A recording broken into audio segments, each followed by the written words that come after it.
Good morning, everybody. Happy Valentine's Day to you. I should have had some Marilyn and Rosie today. And good morning, everybody. Happy Valentine's Day to you and the one and only Missy Jenn. Happy Valentine's Day to her. I will be spiriting her off tonight for a nice dinner at the restaurant of her choice to celebrate Valentine's Day with her, as we have for 6 years here on the Rancho. Almost 6 years, might be more. I don't know. I lose track of things. I'm old. Almost 6 years. Anyway, good morning to all of you. I'm often asked, because I'm an old bat, that we get to talk about old movies. We get to talk about television and things, and I think people are pretty impressed. I have a very good memory of things, and my memory of things on television stretches all the way back to November of 1963. And my earliest recollections of watching TV was the funeral of John F. Kennedy in November of 1963. Watching it on an old black and white. Well, that's what we thought TV was until 1966 anyway, watching that. I've seen a lot of history. I've seen men walk on the moon, Apollo spaceships go around the dark side of the moon, incredible things in the world of sports and Olympics and life, been through wars and daily grinding coverage of Watergate and Vietnam War and terrible recessions and crashes. I mean, I have seen a lot. Been in riots, watched riots. I have seen a lot of history. Walked in Tiananmen Square. Saw the Tiananmen riots. Saw the riots in South Central LA. It's been a long road. It's been a lot of memorable things. But I bet you would never be able to guess in a million years what the most memorable thing I ever witnessed on TV was. Now remember, I've seen Ali, Frazier, I've seen some incredible things on television over the years. Back in 1973, the world was feeling pretty lousy at that particular time. Particularly in America.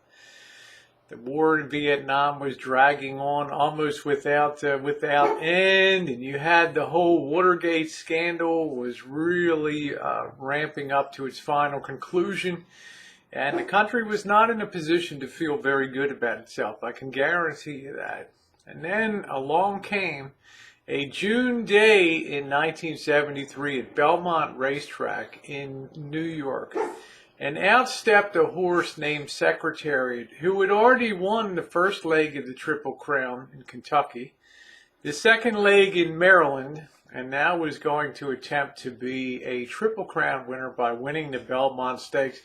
Well, there were a lot of people curious about the horse, had a great record, and it looked almost unbeatable, and people wondered, well, the Belmont Stakes at 1.5 miles is the traditional graveyard of would-be Triple Crown champions. In other words, a lot of horses will win leg 1 and 2 at Churchill Downs and in Pimlico in Maryland, but they fail on the third leg because the distance is brutal, a 1.5 miles. Well, so a lot of people tuned in at that time to watch the coverage, and they saw something that just...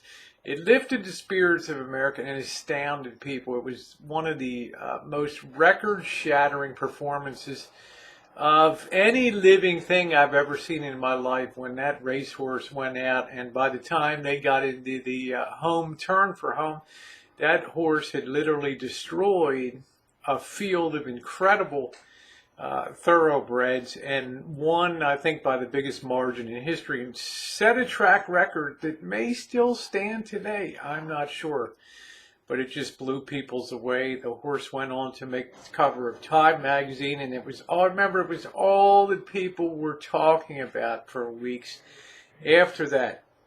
Now, I'm going to put 2 links in the description box, okay? One link is going to be the actual New York Racing Authority's video of the race, and you can hear the track announcer in the back calling the race, absolutely astounded, calling that race for TV at what he had witnessed. And number 2, you're going to see a little bit of commentary about what things were like at that time in America and what this horse meant to the psyche of a nation. So I hope you enjoyed it. Probably not what you were expecting to hear, but go ahead and watch. Yes, it's not the best footage in the world. This was quite a while ago, okay?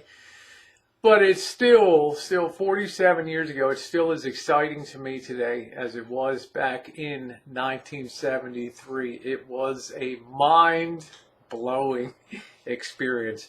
You got a favorite TV memory or something that's stuck in your mind over the years that you witnessed on television? Let me know in the description box down below, and your thumbs up are most appreciated.